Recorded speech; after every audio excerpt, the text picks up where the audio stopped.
তেজপুৰত আছুৰ তীব্ৰ প্ৰতিবাদী কাৰ্যসূচী সদৌ অসম ছাত্ৰ সন্থাৰ আহ্বান মৰ্মে সদৌ শোণিতপুৰ জিলা ছাত্ৰ সন্থাই তেজপুৰৰ জলসিঞ্চন বিভাগৰ কাৰ্যবাহী অভিযন্তাৰ কাৰ্যালয়ৰ সন্মুখত তীব্ৰ প্ৰতিবাদী কাৰ্যসূচী পালন কৰে।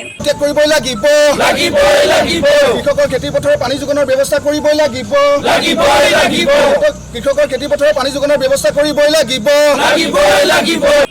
মন্ত্ৰী অশোক সিংহলৰ নেতৃত্বাধীন জলসিঞ্চন বিভাগটোৱে কৃষকসকলক পানী যোগানৰ ক্ষেত্ৰত সম্পূৰ্ণৰূপে ব্যৰ্থ হোৱাৰ বাবে অশোক সিংহল মুন্দাবাদ, জলসিঞ্চন বিভাগ হাই হাই আদি শ্লোগানেৰে তীব্ৰ প্ৰতিবাদী কাৰ্যসূচী পালন কৰে।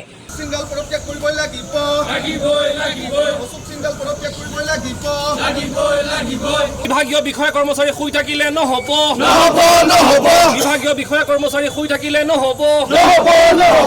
ইনকলাব জিন্দাবাদ, ইনকলাব জিন্দাবাদ। জলসিঞ্চন বিভাগ হুঁচিয়াৰ। জলসিঞ্চন বিভাগৰ কাৰ্যালয়ত বিষয়া কৰ্মচাৰী শুই থাকিলে নহ'ব। কৃষকৰ খেতিপথাৰৰ পানী যোগানৰ ব্যৱস্থা কৰিবই লাগিব। সদৌ অসম ছাত্ৰ সন্থাৰ আহ্বানত আমি সদৌ শোণিতপুৰ জিলা ছাত্ৰ সন্থাই ৰাজ্যখনৰ খেতিপথাৰত পানী যোগান দিয়াৰ ক্ষেত্ৰত জলসিঞ্চন বিভাগ ব্যৰ্থতাৰ প্ৰতিবাদত আমি বিক্ষোভ কাৰ্যসূচী ৰূপায়ণ কৰিছোঁ। আজি আমি সদৌ শোণিতপুৰ জিলা ছাত্ৰ সন্থাই জিলা সদৰত কৰিছোঁ। আজি খেতি পথাৰলৈ যাব নোৱাৰা এটা অৱস্থা হৈছে। আমি জলসিঞ্চন বিভাগৰ অভিযন্তাগৰাকীৰ লগত আমি কথা পাতি গৈছোঁ যে তেওঁলোকে কৈছে যে পানী দি থকা হৈছে, আৰু আমি তেওঁলোকক প্ৰশ্ন কৰিছোঁ পানী নলাত গৈছে নে পথাৰত গৈছে। যে এখন নদীৰ পৰা যদি নলাই পানী গৈ থাকে সেইটো পানী দিয়া নুবুজায়। আৰু আমি জিলাখনৰ আমি তদন্ত কৰিছোঁ। গতিকে এই তদন্তৰ পিছত আমি দেখিছোঁ আজি বহু হাজাৰ বিঘা মাটি কিন্তু আজি চিৰাল ফাট হৈছে।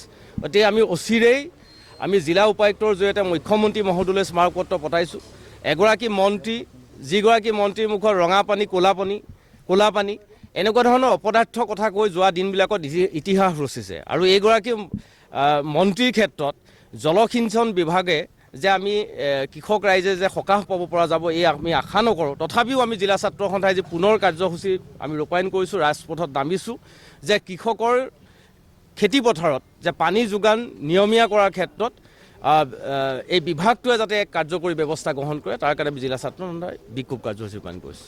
সদৌ অসম ছাত্ৰ সন্থাৰ আহ্বানত আমি সদৌ শোণিতপুৰ জিলা ছাত্ৰ সন্থাই জিলা সদৰত জলসিঞ্চন বিভাগৰ কাৰ্যবাহী অভিযন্তাৰ কাৰ্যালয়ত আমি বিক্ষোভ কাৰ্যসূচী ৰূপায়ণ কৰিছোঁ যে ইতিমধ্যে কৃষকৰ খেতিপথাৰত পানী দিয়াত চূড়ান্ত ব্যৰ্থ হৈছে এই জলসিঞ্চন বিভাগটো। এটা বিয়াগুম বিভাগ, আৰু বৰষুণ নহাৰ ফলত ভেকুলী বিয়া পাতিব লগা হৈছে, পথাৰত চিৰিয়াল ফাট মেলিছে। তাতকৈ দুৰ্ভাগ্যৰ বিষয় একো নাই যে এটা বিয়াগুম বিভাগ য'ত জলসিঞ্চনৰ বিভাগটোৰ দায়িত্বত আছে এগৰাকী অকৰ্মান্য অপদাৰ্থ মন্ত্ৰী অশোক সিংহল ডাঙৰীয়া। তেওঁ শোণিতপুৰ জিলাৰে, আৰু তেওঁ বহু ডাঙৰ ফুপজহি কথা কৈ বাতৰি শিৰোনাম দখল কৰে। আজি আমি দেখিবলৈ পোৱা গৈছে, আমি যেতিয়া প্ৰতিবাদ কৰিছোঁ বিক্ষোভ কাৰ্যসূচীৰ জৰিয়তে, কাৰ্যবাহী অভিযন্তাৰ দায়িত্বত থকা বিষয়াগৰাকীয়ে তেখেতসকলে জলসিঞ্চন বিভাগটো যে এটা সম্পূৰ্ণৰূপে পানী যোগান দিয়াত বিকল হৈ আছে, বিভিন্ন ধৰণৰ আমি কথা বতৰা সুধিছোঁ, সৰজমিন তদন্ত কৰিছোঁ। তেখেতসকলে যে চূড়ান্ত ব্যৰ্থ হৈছে সেইটো স্বীকাৰ কৰিছে। এটা বিয়াগুম বিভাগ, যিটো বিভাগে খেতিপথাৰৰ কৃষকসকলক পানী দিব নোৱাৰাতকৈ তাতকৈ দুৰ্ভাগ্যৰ বিষয় একোৱেই নহয়। ইতিমধ্যে আমি বহু জেগা দেখুৱাই দিছোঁ। তেজপুৰ চহৰৰ নিকটৱৰ্তী ঠাই বেচেৰীয়া, পৰ্বতীয়া, বিহগুৰি, আপোনাৰ ডিপুটাৰকে আদিকে ধৰি সামগ্ৰিকভাৱে ইটাখলৰ পৰা আদি কৰি জিলাখন সামৰি আমি দেখাই দিছোঁ যে জলসিঞ্চন বিভাগটো যে চূড়ান্ত ব্যৰ্থ হৈছে কৃষকক পানী দিয়াত। তেখেতসকলে ঠিকাৰ আবণ্টন দিয়ে, আবণ্টন দিয়াৰ পিছত কেনেদৰে তেখেতসকলে কাম কৰি ধন সৰকাই নিয়ে আৰু বিষয়াসকলৰ লগত মিলিজুলি আৰু কমিশ্যনৰ অংকত সেয়া আমি দেখিবলৈ পোৱা গৈছে। সেইটোৰ কাৰণে আমি কৈছোঁ যে শোণিতপুৰ জিলাৰ সামগ্ৰিকভাৱে যিসমূহ জলসিঞ্চন বিভাগ আছে তাত পানী যোগানৰ ব্যৱস্থা কৰিবলৈ কৃষকসকলৰ আৰু কৃষকসকলক সকাহ দিবলৈ আমি জিলা ছাত্ৰ সন্থাই আমি দাবী জনাইছোঁ।